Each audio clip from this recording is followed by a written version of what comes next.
प्रियपुत्राय पूर्वा संध्या प्रवर्तते उत्तिष्ठ गजराजस्य कर्तव्यं लोकपालनम् उत्तिष्ठो उत्तिष्ठ विघ्नेश उत्तिष्ठ गणनायक उत्तिष्ठ गिरिजापुत्रा जगतां मङ्गलं कुरु श्रीकाणीपाकवरसिद्धिविनायकत्वम् प्रीत्याद्य जागृहि कुरु प्रियमङ्गलानि त्रैलोक्यरक्षणकराणि महोज्ज्वलानि श्रीमद्विनायक विभो तव सुप्रभातम् श्रीमद्विहारपुरवास शिवात्मजाता कुपोद्भवाद्भुतविलास स्वयंभुमूर्ते श्रीदेवशङ्खलिखिताश्रितपादपद्मा श्रीमद्विनायक विभो तव सुप्रभातम्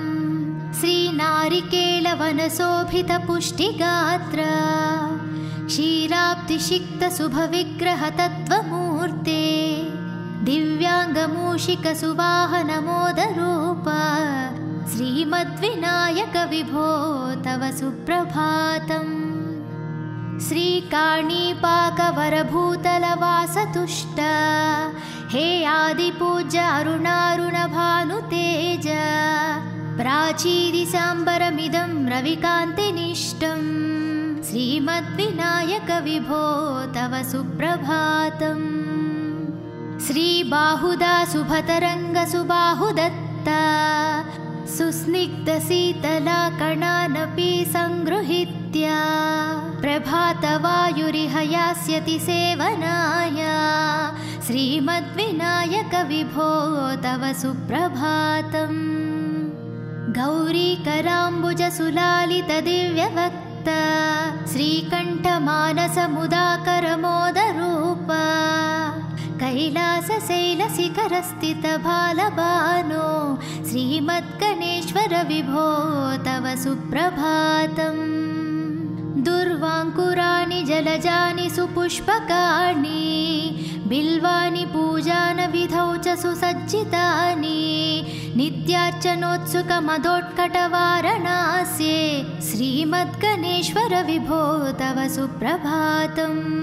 हृत्कूपमध्य समुपस्थितचित्स्वरूप कूटस्थतत्त्वमिदमेव हि बोधनेन त्वामत्र भासि विदधासि समस्तशोभान् श्रीमद्गणेश्वर विभो तव सुप्रभातम्।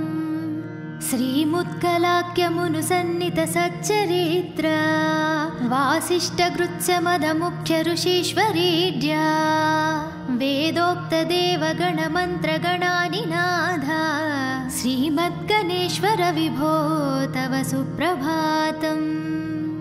ऋग्वेदकीर्तितगणाधिपजैष्ठराजा त्वं ब्राह्मणस्पतिरतिप्रकटीकृतोऽसि आधर्वशीर्षमनुमन्त्रितदिव्यमूर्ते श्रीमद्गणेश्वर विभो तव सुप्रभातम्। ब्रह्मादिदेव परिकीर्तितवेदपाठ त्वत्सूर्पकर्णकुहुरौ प्रविशन्ति देवा श्रुत्याधुनैव परिपालय धर्मसङ्घान् श्रीवल्लभेश भगवान् तव सुप्रभातम्।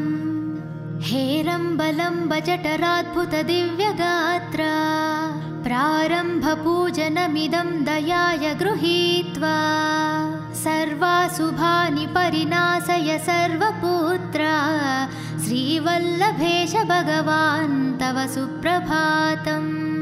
भानुदयेन न हि दृश्यति चन्द्रबिम्बम् त्वत्फलदेशशशिरेव विभाति नित्यम् सत्स्वरूप निगमागमसन्नुताङ्ग्रे श्रीवल्लभेश भगवान् तव सुप्रभातम्। कालाग्निरुद्रसुतकालनियामकत्वं कालानुकूलफलदोऽसि कलामयोऽसि कल्याणकारककलाधरशेखरोऽसि श्रीवल्लभेश भगवान् तव सुप्रभातम्। उग्रस्वरूप रिपुनाशक उग्रपुत्र सौम्योऽसि सोमविनुतोऽसि प्रशान्तरूप सर्वेश सर्वफलकारक सर्वमूर्ते श्रीवल्लभेश भगवान् तव सुप्रभातम्। दारिद्र्यदुःखभयभञ्जनदक्ष स्वामिन् तारुण्यविग्रहधनाधिफलप्रदायिन् लावण्यमञ्जुलकलानि त्वरञ्जितास्य हे विघ्ननाथ भगवान् तव सुप्रभातम्। गम्भीरतुष्टगणराजगकारपूजा गान्धर्वगानपरिवर्तितनादमूर्ते गाङ्गेयगण्यगणिताधिककलास्वरूप श्रीमद्विनायक विभो तव सुप्रभातम्। मूलादिचक्रनिलयाच्युतयोगमूर्ते त्वमादिदेवमनुचिन्त्य तरन्ति भक्ताः रागादिदोषपरिहारक वेदवेद्या हे विघ्ननाथ भगवान् तव सुप्रभातम्। लक्षाधिशक्तियुतशक्तिगणेश्वरोऽसि दिव्याक्षरोऽसि शुभमन्त्रविराजितोऽसि तन्त्राधिभिरुत्ननतेष्टदवल्लभेश हे विघ्ननाथ भगवान् तव सुप्रभातम्। नागोपवीतधरनाद विनोदचित्त नागास्य नासितमहाज्ञनतानुरक्ता आनन्दतुन्दिलतनो बहिरान्तरास्ता हे विघ्ननाथ भगवान् तव सुप्रभातम्। भद्रे भवृक्त नवभद्रदा भद्रतेज रुद्रप्रियात्मज मदद्रवशक्तियुक्ता अद्रिसजा मधुरवत्सलता निधाना हे विघ्ननाथ भगवान् तव सुप्रभातम् सर्वार्थसिद्धिफलदायक बुद्धिदायिन् विघ्नाद्रिवज्रपरिपूज्य चतुर्थीकाले भद्रं पदं दिशसि भक्तगणनार्धितोऽसि हे विघ्ननाथ भगवान् तव सुप्रभातम् बालादिभव्यबहुरूपधरोऽसि देव चिन्तामणिस्त्वमसि सर्वः फलप्रदोऽसि त्वन्नाम दिव्यमणिरस्ति जगत्तिताय हे विघ्ननाथ भगवान् तव सुप्रभातम् हे काणिपाकगणराट् तव सुप्रभातम् ये मानवान् प्रतिदिनं प्रपठन्ति भक्त्या तानेकविसन्ति कुलान् परिपालय त्वम् इदन्ति वदन्ति विबुधः करुणार्धचित्ता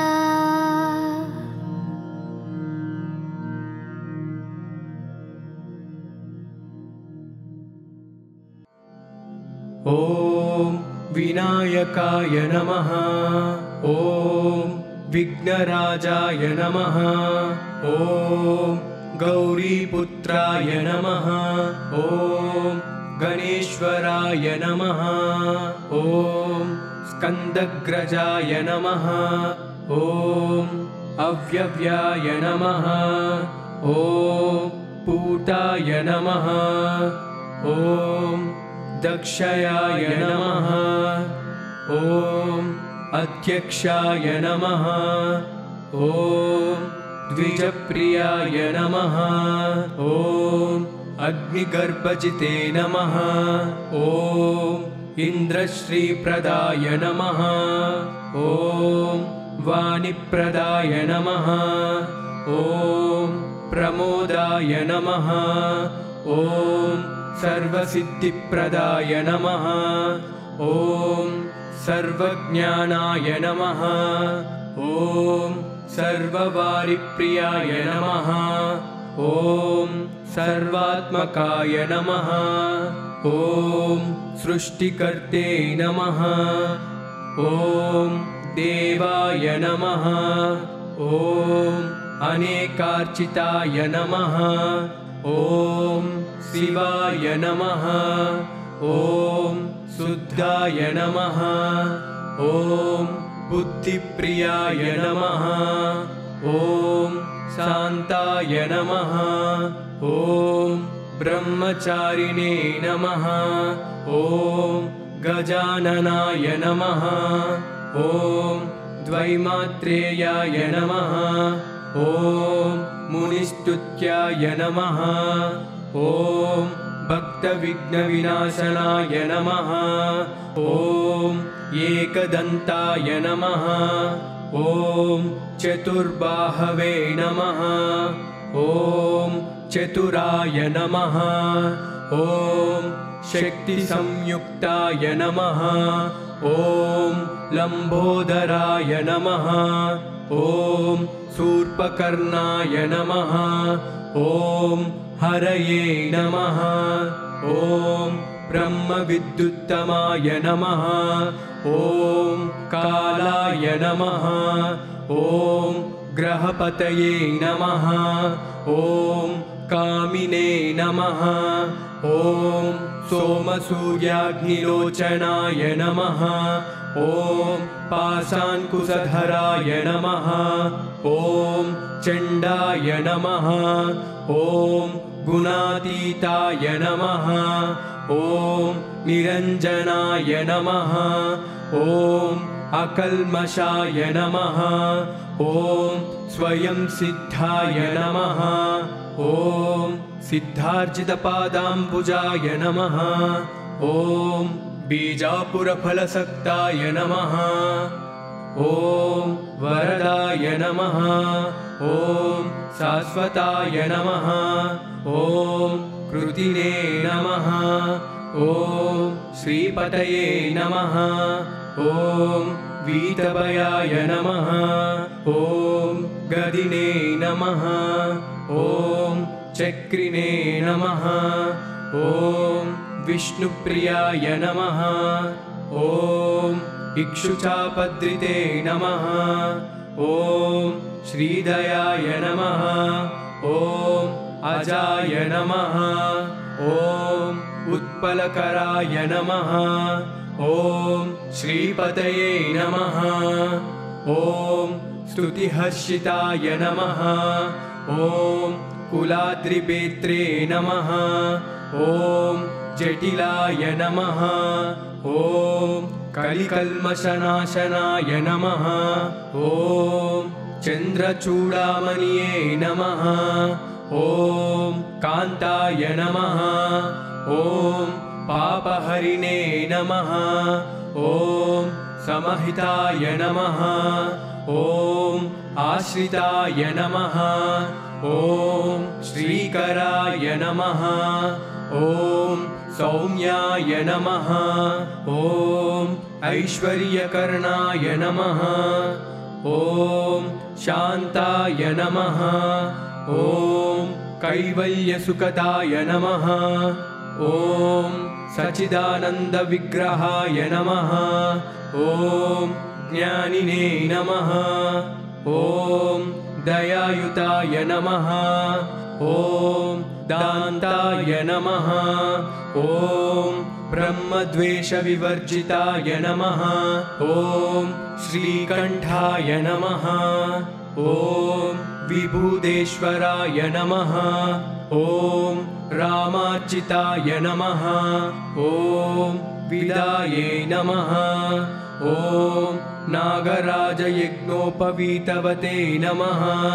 ॐ स्थूलकण्ठाय नमः।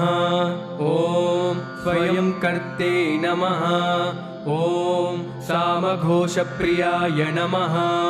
ॐ परस्मै नमः। ॐ स्थूलतुण्डाय नमः। ॐ अग्रण्ये नमः।